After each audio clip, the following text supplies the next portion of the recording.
Hello guys, இந்த வீடியோவில் எதை பற்றி பார்க்க போகிறோன்னு பார்த்தீங்கன்னா, யூடியூப் சேனல் பேனர் தான் எப்படி கிரியேட் பண்ணுறது பார்க்க போகிறோம். அதை கிரியேட் பண்ணுறது எப்படின்னு பார்க்கறது மாதிரி நம்ம சேனலுக்கு என்ன புதுசாக வந்தீங்கன்னா சேனலை சப்ஸ்கிரைப் பண்ணிட்டு வீடியோக்கு லைக் பண்ணி போட்டுருங்க. சரி வாங்க வீடியோக்குள்ளே போகலாம். இந்த இமேஜ் பார்த்தீங்கன்னா கூகுளில் சர்ச் பண்ணால் கிடைக்கும். இமேஜ் வந்து யூடியூப் சேனல் பேனர் அடிச்சிங்கன்னா நமக்கு கிடைக்கும். பார்த்தீங்கன்னா அதை ஒரு ஜேபேக் டவுன் பண்ணி வச்சிருக்கேன். அதை வந்து பார்த்தீங்கன்னா இந்த இமேஜ்லாம் ஆல்ரெடி நான் பிரிண்டர்ஸ் டவுன் பண்ணி வச்சிருந்தேன். அந்த இமேஜை எடுத்து எனக்கு ஏற்ற மாதிரி நான் கிராப் பண்ணிக்கிறேன். இதில் பார்த்தீங்கன்னா சென்டரில் ஒரு பாக்ஸ் பார்த்தீங்களா, அந்த பாக்ஸ் தான் அந்த யூடியூப் சேனலோட பேனர் சைஸு. அதை ஏற்ற மாதிரி வச்சுக்கோங்க. நான் வந்து கொஞ்சம் அகலமாக வச்சிட்டேன். அதை நான் கரெக்டாக மாற்றிப்பேன். எனக்கு தேவையான இமேஜ் நான் ஆல்ரெடி மாற்றி பிஎன்ஜி வச்சிருந்தேன். அந்த இமேஜை வந்து நான் கரெக்டாக அட்ஜஸ்ட் பண்ணி எனக்கு உள்ளே வர மாதிரி நான் வச்சுக்கிறேன். சின்னதாக அது பெருசாக வச்சிங்கன்னா அந்த கன்று வந்து மாறி ஆரம்பிச்சிடும். எனக்கு கன்னோட தெரியணுக்காக நான் சின்னதாக வச்சுருக்கேன். நீங்கள் வந்து என்ன மாதிரி கண்டென்ட்டோ அதுக்கு ஏற்ற மாதிரி அந்த இமேஜோ இல்லை நேமோ நீங்கள் டைப் பண்ணி வைங்க. எப்படி பண்ணுறது மட்டும் நம்ம சொல்ல போகிறோம். அது பண்ணாமல் உங்கள் விருப்பம். உங்களுக்கு ஏற்ற மாதிரி நீங்கள் கஸ்டமைஸ் பண்ணிக்கங்க. எப்படி செட் பண்ணணும், எப்படி வைக்கணும் மட்டும் நான் சொல்லித்தரேன். வந்து பார்த்தீங்கன்னா நான் இமேஜை செட் பண்ணிட்டு கீழே தேவையில்லாமல் வந்து எரேஸ் பண்ணிக்கிறேன்.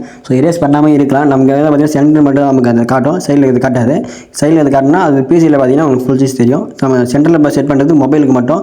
பார்த்தீங்கன்னா கீழே வந்து எரேஸ் பண்ணிக்கிறேன்.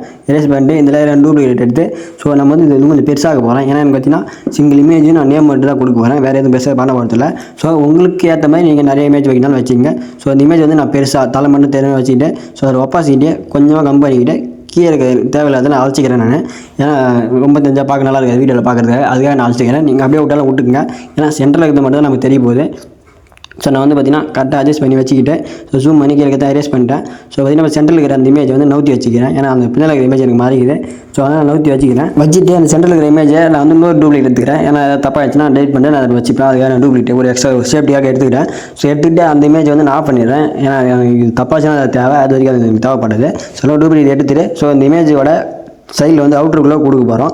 ஷேட் அண்ட் ஆப்ஷனை கொடுத்துட்டு அதில் வந்து பிளாக் கலரில் இருக்கும். நமக்கு வந்து பேக்ரவுண்டுக்கு ஏற்ற மாதிரி எனக்கு அதாவது பார்க்க எனக்கு பல்ஸ்ன்னு தெரியணும் அப்படின்றதுக்காக ஒரு க்ளோ எஃபெக்ட் மாதிரி தெரியுன்றதுக்காக நான் கலர் தேடினேன்.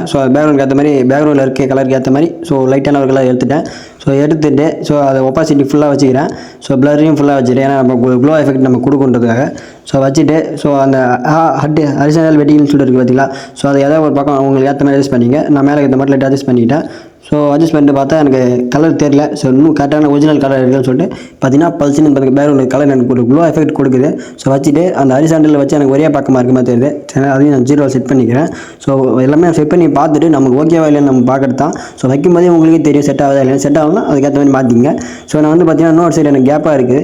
அதனால் இந்த இமேஜ் எடுத்துக்கிட்டேன். உங்களுக்கு கண்டென்ட் ஏற்ற மாதிரி செட் பண்ணிங்க. நான் வந்து சும்மா இந்த இமேஜ் வச்சுருக்கேன். அந்த இடத்துல நான் வந்து பார்த்தீங்கன்னா வேறு ஒரு கன்னோ இல்லை வேறு ஒரு கேரக்டர் வச்சுருக்கலாம். நான் உங்கள் வீடியோக்காக இது மட்டும் சும்மா வச்சு இப்படி தான் வைக்கணும்னு சொல்லிட்டு வச்சுக்கிறதுக்காக வைக்கிறேன்.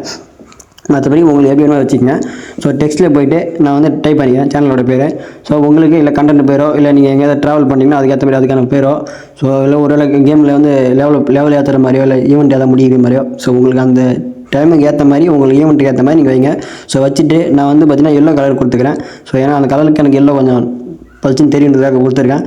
கொடுத்துட்டு வந்து ஃபாண்ட்டு வந்து மாற்றிக்கலாம். ஏன்னா நார்மல் ஃபாண்ட்டாக தெரியுது. வந்து ஃபாண்ட்டில் போய்ட்டு நான் வந்து பார்த்தீங்கன்னா அதில் நிறைய ஃபாண்ட் டவுன் பண்ணி வச்சுருக்கேன்.